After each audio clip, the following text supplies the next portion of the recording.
1992년도의 어느 날이었습니다. 나는 집에서 단순히 눈을 감았다 떴는데 평범해 보이는 사람이 갑자기 소파에 앉은 상태로 나타났습니다. 그리고 그들은 스스로를 승천한 영적 대사들이라고 하였습니다. 그들은 나의 삶을 통째로 바꿔놓았습니다. 그들은 나에게 영적 성장을 돕고 이 세상을 초월하도록 돕는다고 하였습니다. 그리고 이 승천한 대사들의 이야기는 바로 당신을 위해 세상에 나왔습니다.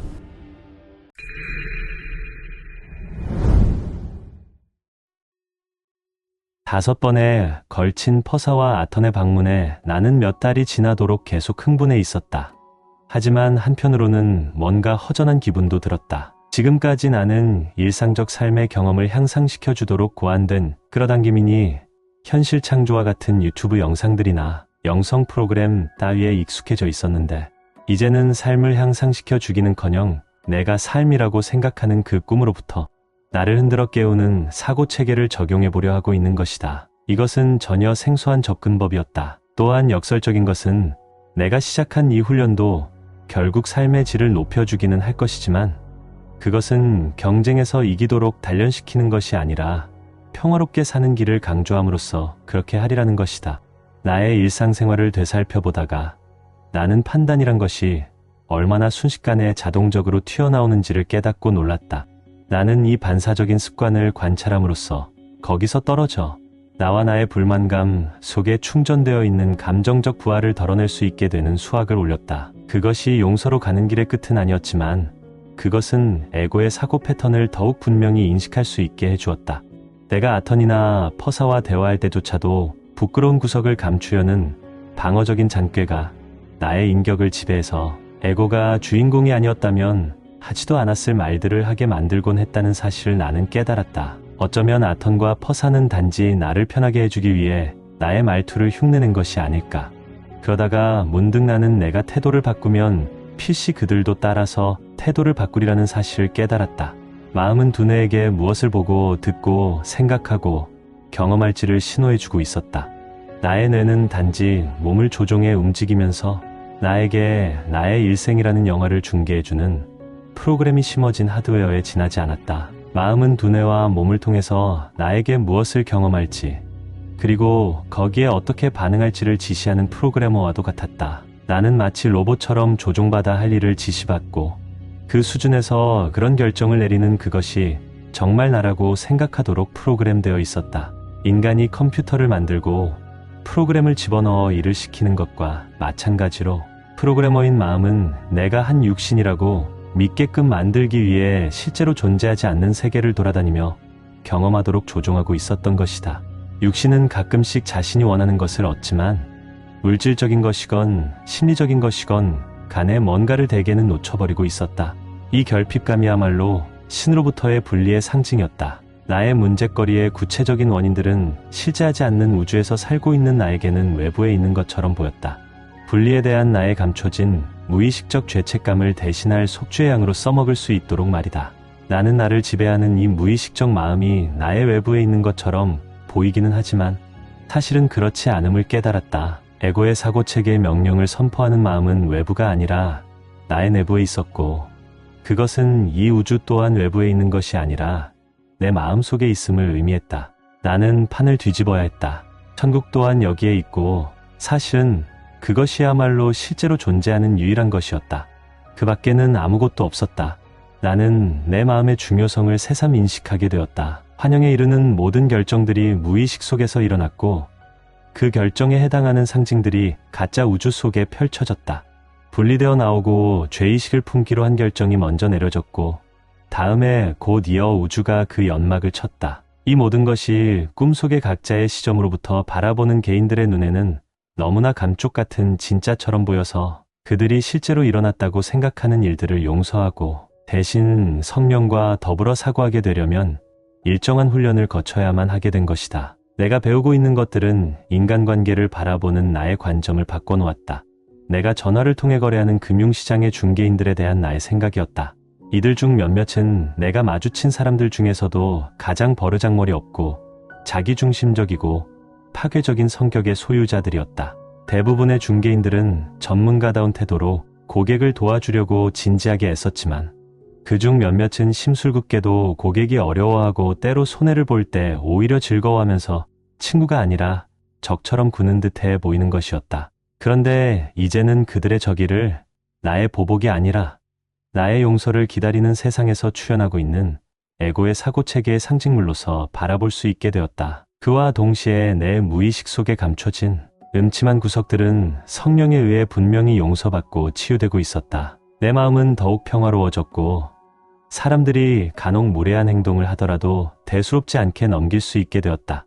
갑자기 방문했던 승천대사인 퍼사가 말했던 사랑은 불만을 품지 않는다는 생각을 틈날 때마다 상기하는 것을 특별히 유념했다. 이것은 분별심이 올라올 때 그 자리에서 그것을 멈추게 하는데 큰 효력을 발휘했다. 내가 사랑이라면, 또 사랑은 불만을 품지 않는다면 어떻게 상황을 불평할 수 있겠으며 어떻게 형제나 자매를 심판할 수 있겠으며 주어진 결과를 마다할 수 있겠는가? 나의 태도와 사고방식이 바뀌어가고 있었다. 예컨대 나의 아내와 나의 성격은 종종 마치 물과 기름처럼 어울리지 않아 보였다. 내가 조용히 생각에 잠기고 싶을 때 그녀는 끊임없이 제잘되고 싶어 했다. 나는 내가 사무실로 사용하는 방에 앉아 있을 때는 집중을 해야 한다고 여러 번 설명했지만 아무런 소용이 없었다. 그것은 마치 벽에다 대고 말하는 기분이었다. 지금까지 배운 기적 수업의 원리에 비추어 상황을 생각해 봤을 때 나는 그녀와 결혼하기로 결정한 것은 나였다는 사실을 떠올렸다. 내가 희생자는 아닌 것이 분명했다. 또한 나의 거듭된 요구를 존중해 주기를 거부하는 그녀의 태도는 일종의 잠든 상태 혹은 부인이 아니고 무엇이겠는가? 그리고 그것은 사실 에고의 사고체계를 포함한 온갖 것들에 대한 나 자신의 부인의 상징이 아니겠는가? 어느 날 밤 내가 일을 처리하려고 애쓰고 있는데 카렌이 수다를 쏟아놓기 시작했을 때 나는 드디어 이 유독 도전적인 상황에 대해 사랑은 불만을 품지 않는다는 공부과제를 적용해볼 마음을 떠올렸다. 나는 문득 색다른 기분을 느꼈다. 나는 사랑을 하려고 애쓰고 있지 않았다. 나는 사랑이었던 것이다. 그러자 나는 이 문제를 하나의 기회로 받아들일 수 있었다. 성령의 무조건적인 사랑의 눈으로 카렌을 바라봄으로써 나로 하여금 내가 원하는 바를 선택할 수 있게 해주는 그런 기회 말이다. 그 이후부터 나는 나의 대부분의 일을 그녀가 집에 없거나 잠든 후에 처리하기 시작했다. 그럼으로써 나는 그녀의 이야기에 귀를 기울여주고 한편으로는 내 일에 집중할 수 있는 시간을 확보할 수 있었다. 그러던 어느 날 아턴과 퍼사가 처음으로 내 앞에 나타났던 날로부터 딱 1년이 지난 12월 21일에 그들은 6번째로 우리 집 거실에 다시 나타났다. 오늘 오실 줄 알았어요. 1주년 기념일이잖아요. 맞아요. 그래서 일부러 오늘 온 거예요. 날짜는 중요하지 않지만 당신이 기다리고 있을 줄 알았거든요. 그건 그렇고 우린 당신의 공부에 더욱 각차를 가해드리려고 왔어요. 지난번까지는 섬하게 지나지 않아요. 지금까지 우리가 해줬던 모든 말들은 단지 당신을 준비시키기 위한 것이었을 뿐이니까요. 우리가 취했던 방식은 당신의 주의를 끌기 위해서 의도된 것이었어요. 하지만 이젠 입학한 지도 오래됐으니까 당신도 성숙해갈 때가 됐어요. 제이나 성령과 함께 걷는다는 것은 그들처럼 사고하는 것을 뜻해요. 그들이 어떻게 사고하는지에 대해서 이야기해 봅시다. 그걸 위해서 우리는 에고의 덧없는 생각과 성령의 태도를 비교해 볼 겁니다. 에고는 예컨대 쾌락과 고통 같은 양극성을 신봉하지요. 성령은 양극성은 존재하지 않으며 당신의 진정한 기쁨에는 그 반대가 있을 수 없다고 말합니다. 기적 수업은 그것을 이렇게 말하지요. 기쁨 없는 곳에서 자신은 거기에 있지 않음을 깨닫는 것 외에 그 무슨 방법으로 기쁨을 찾을 수가 있겠는가? 에고는 복잡한 것을 원하고 또 신봉합니다. 성령의 진실은 단순합니다. 받아들이기에 쉽지만은 않을지 모르지만 단순하지요. 에고는 당신이 다른 사람들과는 다르다고 말합니다. 성령은 모든 사람은 실질적으로 똑같다고 말합니다. 당신도 성령과 같은 눈을 가지려면 그렇게 느껴야만 합니다. 기적 수업은 이렇게 말하지요. 에고의 투사와 성령의 확장 사이의 차이는 아주 단순하다. 에고는 배척하려는 목적으로 투사한다. 그리하여 속여 넘기기 위해서 성령은 모든 이의 마음 속에서 자신을 발견함으로써 확장한다. 그리하여 그들을 하나로 본다. 이러한 인식에는 그 어떤 갈등도 존재하지 않는다. 왜냐하면 성령이 보는 것은 모두가 똑같기 때문이다. 성령은 어디를 보든지 자신을 본다. 그리고 그는 통합된 하나이므로 언제나 온전한 천국을 가져다 준다. 이것이 신께서 그에게 준 유일한 말씀이며 그는 그것을 말해야 한다. 왜냐하면 그것이 바로 그이기 때문이다. 신의 평화는 이 말씀 안에 놓여 있다. 그러므로 신의 평화는 또한 그대 안에 놓여 있다. 천국의 위대한 평화는 그대의 마음 안에서 영원히 빛난다. 그러나 그대가 그것을 깨닫게 하기 위해서는 그 빛이 밖으로 비춰야만 한다. 물론 그 말씀은 신께서 천국에서 당신에게 준 것입니다. 여기서 천국이라는 것은 여러분이 생각하는 황금빛, 찬란한 그런 것이 아니에요. 그것 또한 에고의 환영입니다. 예수가 말하는 천국은 환상의 세계 너머의 실제의 세계를 말하며 당신이 살고 있는 우주에는 그것을 표현할 말이 없으니 앞으로도 천국으로 표현할게요. 그리고 성령은 그 천국에 대한 당신의 기억이지요. 이제 당신의 진정한 본성을 기억해내려면 성령의 말씀을 당신이 마음속에서 보는 이들에게도 나눠줘야만 합니다. 여기서 성령의 말씀이란 분리되었다고 그릇된 인식을 하기 전에 완전한 하나님의 목소리를 말합니다. 애초의 분리가 환상이라면 항상 성령의 말씀은 당신이 하나님의 품으로 돌아오라고 말하고 있지요. 다만 항상 환상의 눈이 가려 외부로 시선이 쏠려서 알아채지 못하지만요. 에고는 당신이 끔찍한 상실을 겪었으며 이제는 그 상실이 당신이 삶이라 부르는 것의 일부가 되어 있다고 말합니다. 그러나 성령은 상실은 실제하지 않으며 신의 자녀들은 아무것도 잃을 수가 없다고 말합니다. 기적 수업에서 예수는 이렇게 말합니다. 우주는 존재하지 않는다. 내가 가르치고자 하는 중심 사상이 바로 이것이다. 모든 사람이 이것을 받아들일 준비가 되어 있지는 않다. 각자가 자신을 허락하여 진실의 길로 최대한 멀리 인도되게 해야 한다. 그들은 돌아왔다가도 다시 더 멀리 나아가거나 혹은 또 잠시 뒤로 물러났다가도 다시 돌아올 것이다. 하지만 우주가 존재하지 않는다는 가르침을 당장 받아들일 만큼 준비된 이들에게는 치유가 선물로 주어질 것이다. 그 가르침은 그들의 준비된 태도로 인해서 그들이 알아차리고 이해할 수 있는 형태로 찾아올 것이다. 당신이 기적 수업의 말을 인용할 때 사람들이 그것을 직접 들었으면 좋겠어요. 정말 멋져요. 하지만 당신 말이 맞아요. 기적 수업이 하는 말 중 어떤 것은 에고에겐 너무나 무자비한 말이어서 믿기가 힘들 때가 있어요. 어떤 사람이 나에게 미친 듯이 화를 내더라도 기적 수업은 내가 보는 그는 진짜 사람이 아니라 외부에 있는 것처럼 보이는 나 자신의 분노의 상징물이라고 말하지요. 그러니까 그것이 사실은 바깥 세상에 나타나는 심지어는 뉴스에도 튀어나오는 사건들도 나 자신의 증오와 정신 이상 상태란 거죠. 그건 극단적이긴 해도 당신이 설명해준 모델 안에서는 맞는 말이에요. 그래요. 그리고 에고는 당신이 보는 외부의 그 화난 사람은 어떻게든 처리해야만 할 위험물이라고 말하겠지요. 성령은 화난 사람을 고통스러워하면서 도움을 청하고 있는 사람이라고 봅니다. 이미 인용했듯이 기적 수업은 우리에게는 사랑과 두려움, 오직 이 두 가지 감정밖에 없다고 가르칩니다. 그러니 성령은 세상의 모든 것을 사랑의 표현으로 보든가 아니면 사랑을 갈구하는 외침으로 봅니다. 지금 누군가가 사랑을 표현하고 있다면 그에 대한 당신의 적절한 반응은 무엇이겠어요? 그야 물론 사랑이지요. 훌륭해요, 게리. 그리고 누군가가 사랑을 갈구해서 외치고 있다면 당신의 적절한 반응은 무엇일까요? 사랑이지요. 성령의 사고체계 하에선 그 어떤 상황에서도 적절한 반응은 언제나 사랑이랍니다. 성령과 더불어 사고한다면 우리의 태도는 언제나 한결같고 그것은 사랑이지요. 멋졌어요. 사랑에 고취된 김에 약속을 하나 할게요. 당신이 원한다면 이제 잘난 척 비꼬기를 그만두겠어요. 당하는 입장에선 별로 재미가 없을 테니까 말이에요. 안 그래요?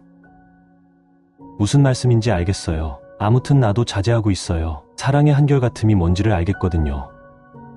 아주 좋아요. 예수가 우주가 없다고 말하고 있다면 저 밖의 세상에는 나보다 똑똑하든 잘났든 간에 아예 사람이 아무도 없다는 뜻입니다. 당신보다 돈 많은 사람이든, 당신보다 유명한 사람이든, 아니면 당신을 화나게 하거나 기죽게 하거나 죄책감을 느끼게 하려고 기를 쓰는 사람들이든, 그 누구도 사실은 존재하지 않는단 말입니다. 어떤 이유로든 당신 뒤를 좇는 사람도 없습니다. 당신이 정복해야 할 세상도 없어요. 예컨대 서로를 높은 자리에서 밀어내려고 애쓰는 것처럼 보이는 권력 게임을 하는 사람들 또한 실제의 차원에서는 없다는 말이에요. 사실 그건 신을 타도하려고 발버둥치는 에고를 상징하는 것일 뿐이지요. 어떤 식으로든 당신의 본성을 해칠 수 있는 문제나 위협은 존재하지 않아요. 그건 단지 꿈일 뿐이지요. 그리고 당신도 진실에 대한 확신을 따라오는 마음의 평화를 지니는 것이 실제로 가능하답니다. 제이는 기적 수업에서 이렇게 꼬집어 묻지요.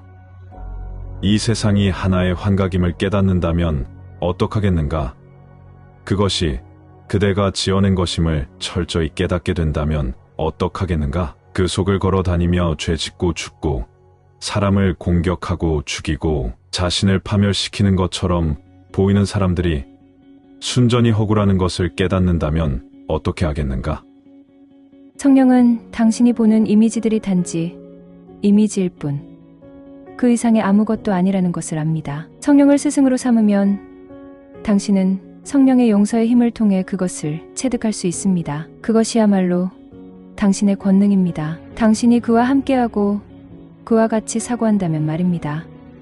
에고는 당신이 육신이라고 말합니다. 성령은 당신이 육신이 아니라고, 어떤 인격체도 인간도 아니라 성령과 같다고 말합니다. 에고는 당신의 생각이 매우 중요하다고 말합니다. 성령은 신과 더불어 사고하는 당신의 생각만이 실제하며 그 외에는 아무것도 중요하지 않다고 말합니다. 천국에서는 생각을 해야 할 필요가 전혀 없습니다. 사실을 말하자면 당신은 신에 의해 생각됩니다. 이 차원에서 기적 수업은 당신이 성령과 더불어서 하는 생각만을 진짜 생각으로 간주합니다. 뿐만 아니라 이 우주의 차원에서는 성령만이 유일한 참이라고 말할 수 있습니다.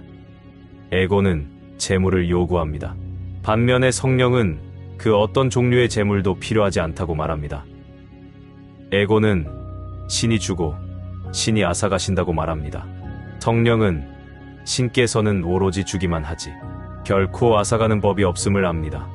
에고는 죽음이 실제한다고 엄숙하게 선언합니다. 성령은 아무도 죽지 않았으며 영원히 그 누구도 진정으로 죽을 수가 없다고 말합니다. 에고는 어떤 것은 좋고 어떤 것은 나쁘다고 판정합니다. 성령은 그렇지 않다고, 그것은 참이 아니라고 말합니다. 그러니까 형상의 차원에 있는 모든 것은 똑같이 실제하지 않습니다. 그것은 본질적으로 환영이기 때문입니다. 에고는 구체적이고 다양한 정체를 취합니다. 에고의 사랑과 미움은 모두 특정한 개인들을 향해 보내집니다. 성령은 모든 사람이 똑같이 순전히 추상적인 존재라고 생각합니다. 그러니 제이와 마찬가지로 성령의 사랑은 특정한 대상에 기울지 않고 모든 것을 포용합니다.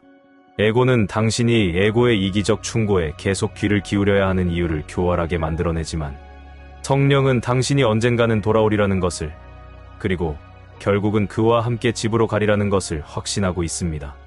용서의 법칙과 마음의 법칙을 따라서 말입니다. 왜냐하면 기적 수업이 말하듯이 용서하는 법을 배우고 그것을 진정으로 실천하면 신께로 돌아가게 되는 것은 당연한 결과이기 때문입니다.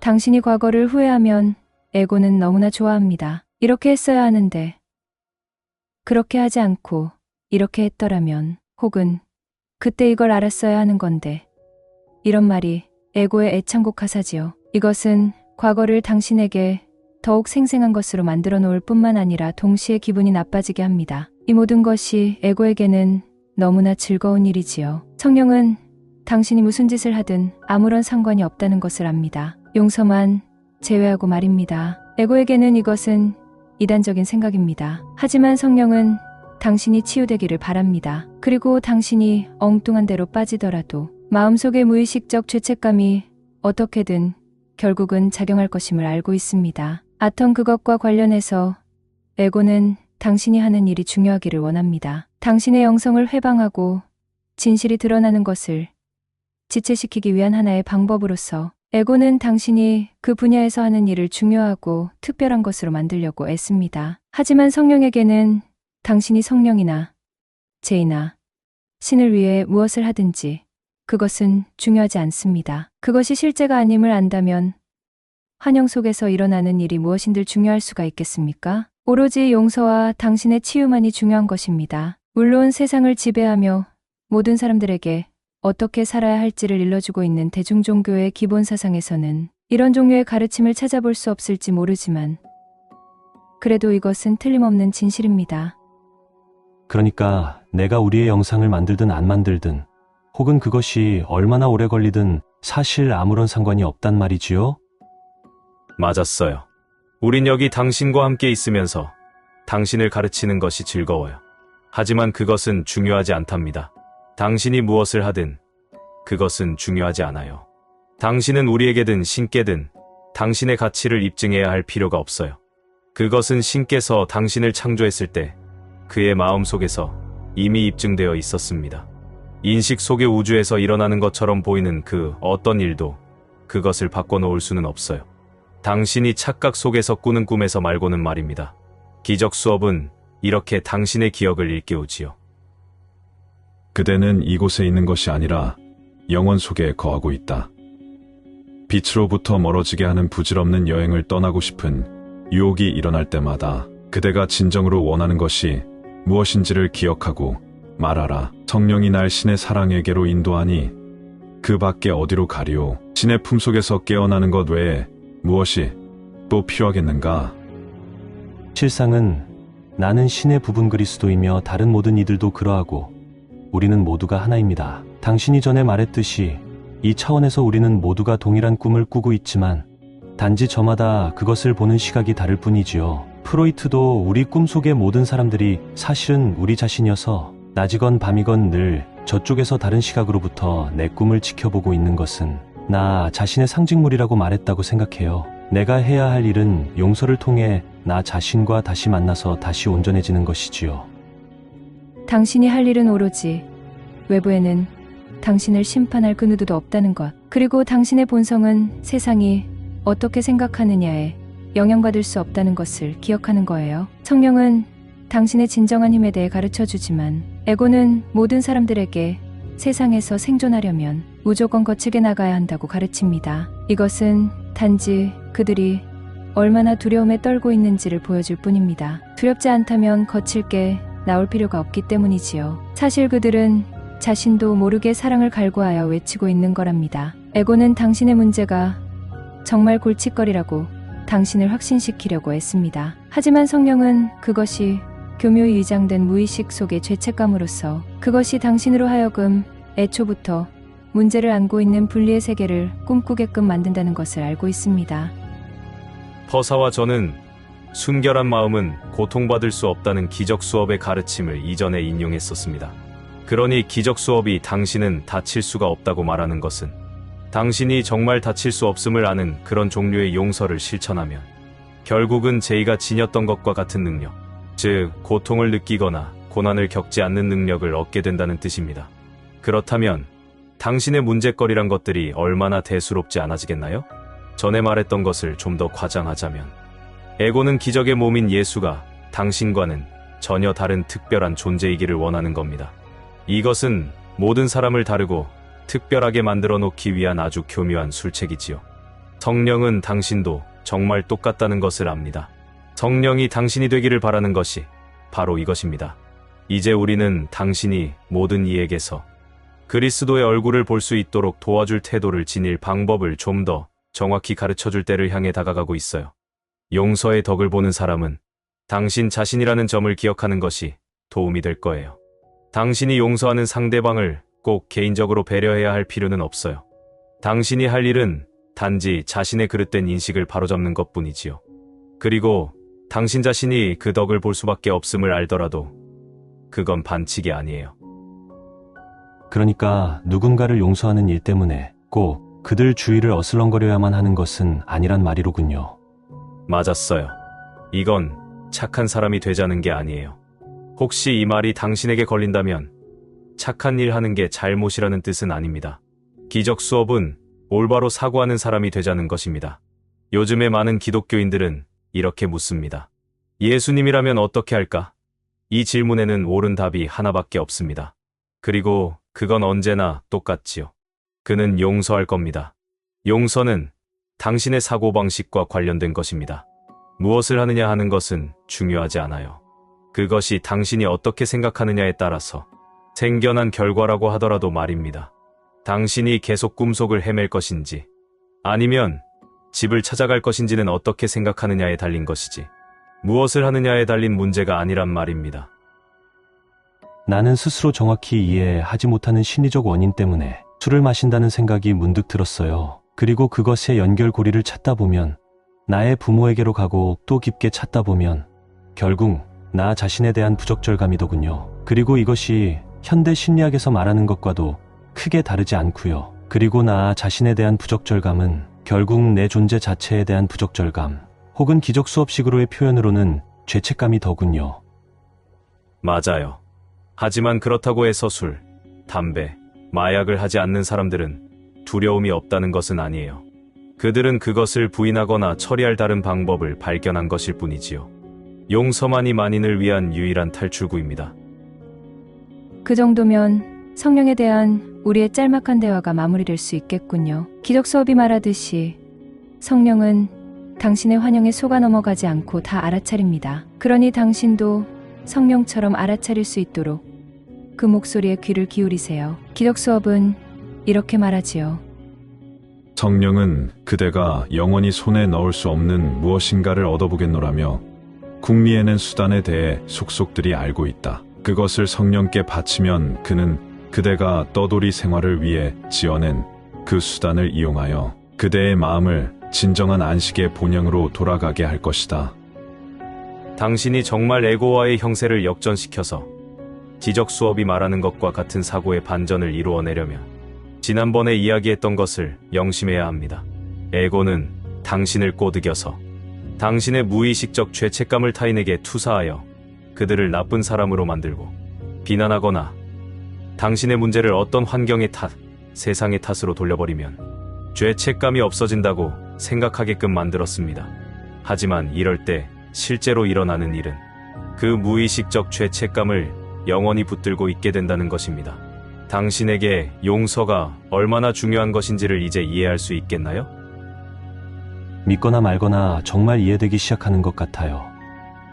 맞아요. 우리가 다음에 방문할 때쯤이면 당신도 진정한 용서를 실천해보기에 아주 적당한 때가 되어 있을 거예요. 이것이 얼마나 중요한지를 기적 수업은 아주 절실하게 이야기합니다.